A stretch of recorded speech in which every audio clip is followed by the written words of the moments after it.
Winthrop came out, I thought, laser focused in their game plan, their execution on both ends of the floor. I thought they were terrific defensively early and made everything difficult on us.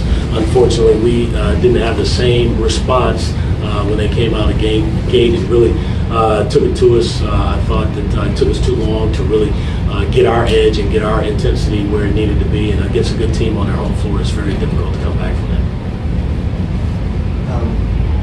I've asked Kelsey about Xavier Cooks a lot of times, so just wanted to ask you about him. He became the first Big South player to, it's like 1,500 points, 800 rebounds, 200 assists, et cetera, et cetera. How difficult has he been the last 4 years for teams to handle in the Big South? Well, there are a lot of good players in the league, and he's certainly, one of the best ones in the league. And what makes him difficult to guard is that, his size and length, and then his skill level, because he can pass the ball extremely well. So if you try to double him, he can find people. He handles it just enough to get, deep in the paint, and then he can finish over you. So, he's a multi-talented dude who presents a lot of challenges to these senior guards. How critical in the outcome of that game where you guys had a scoreless stretch, I think, before the half, and then one out of the half? Mm-hmm. Yeah, it's tough to beat a good team, especially a team that's, I think they're number one in the league in scoring. If you're not getting stops and then you're not scoring, that's when the lead tends to swell. So, but I credit their defense. I thought they worked really hard and made everything tough on us. And, we didn't make the right reads, and we didn't certainly make the right reads quick enough to take advantage of what the defense was giving us.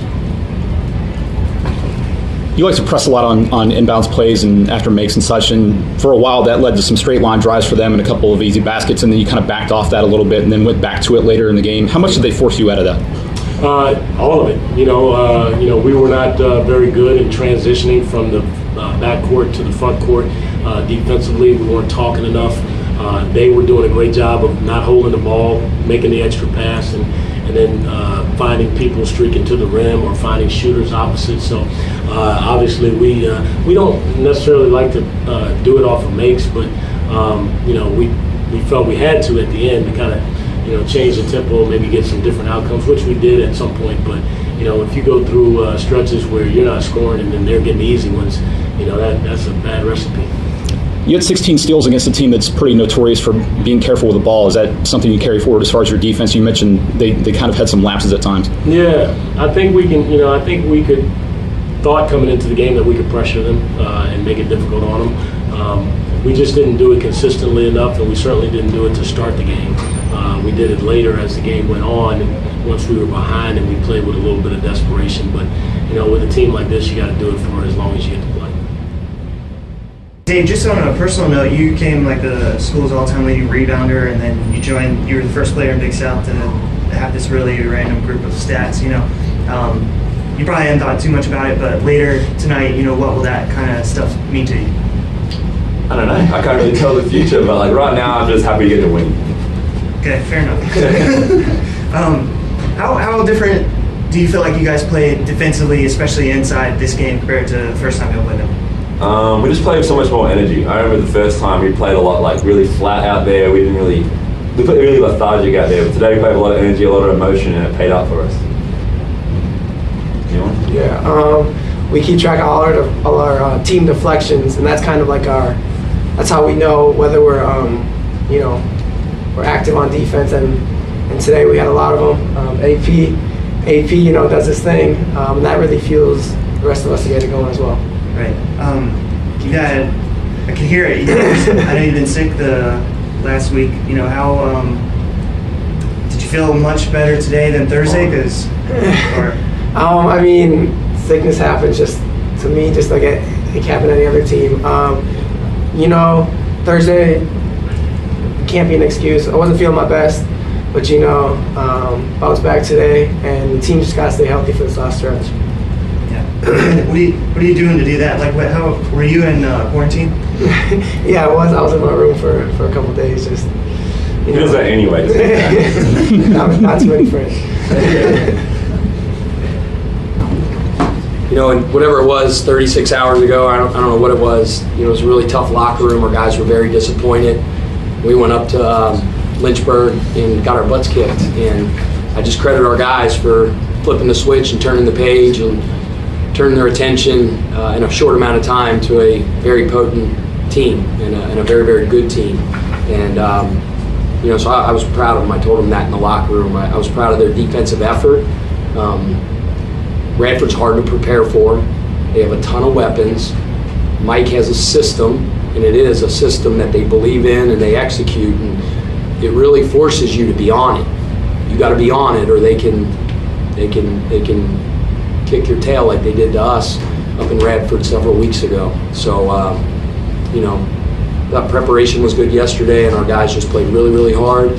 I thought the turnout from the community was good with the back-to-pack promotion.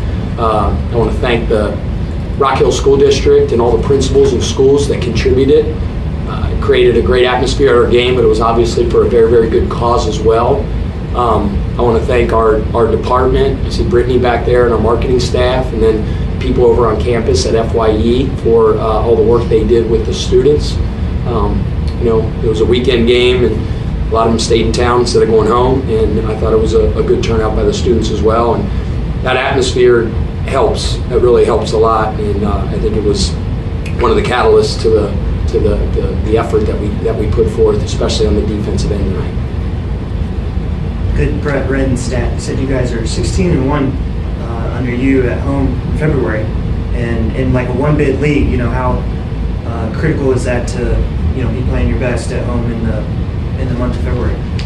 Yeah, I don't know what anything about that statistic or what it means, but I credit our kids for preparing the way they did for this game, and you got to be ready in every single game in this league down the stretch. I was talking to Mike Jones before the game, and somebody was making a point about the CAA and how everybody's talking about how there's 4 or 5 teams within a game of first place or whatever it is, and his point, he was exactly right. He's like, welcome to the Big South year in and year out. I mean, it's a great league, and it's always very, very competitive. And the way the standings are shaping out right now, with however many games left to play, 6 or 7, whatever it is going to be no different. It's going to come down to the wire, and every game's going to be a battle. And if you're not ready, or if you're not on it, anybody can kick your butt. And it happened to us the other night. Thankfully, we bounced back and played well today.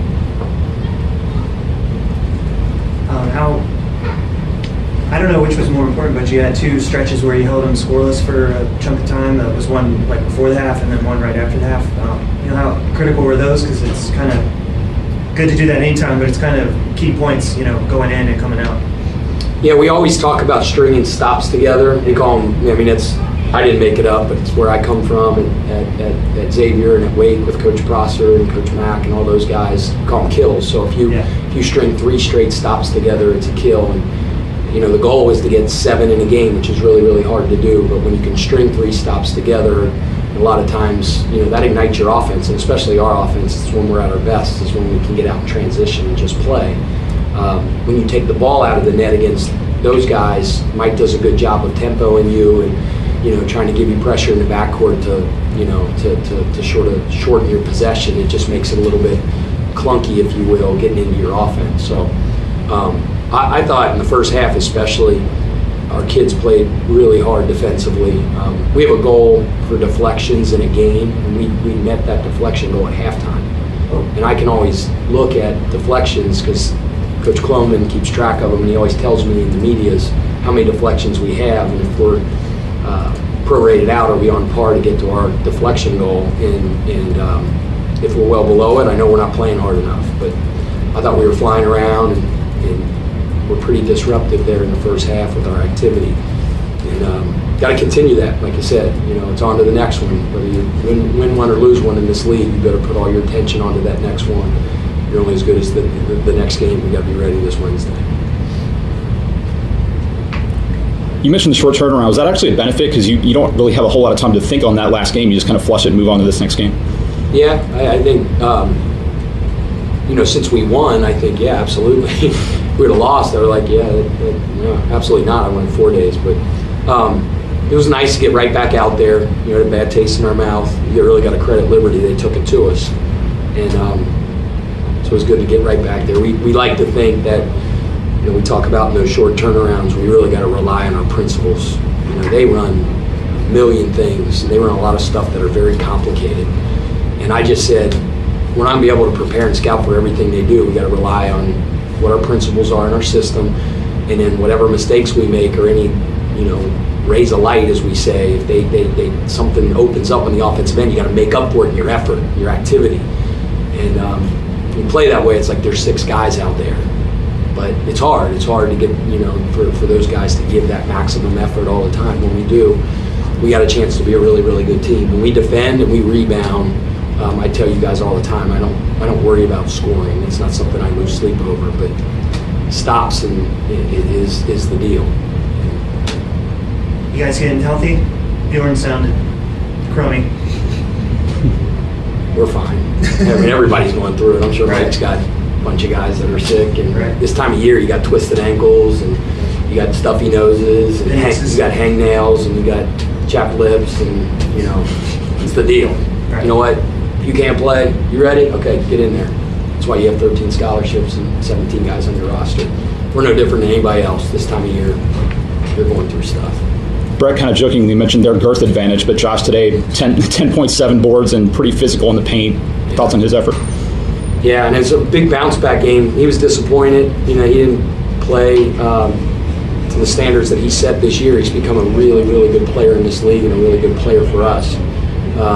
Yeah, and I mean, you know, Phillips is, you need a roadmap to get around him. I mean, he is as wide as he is tall, and he is a big, physical kid. And, you know, it wears on you leaning on a kid like that, and getting ducked in and things. And he's good.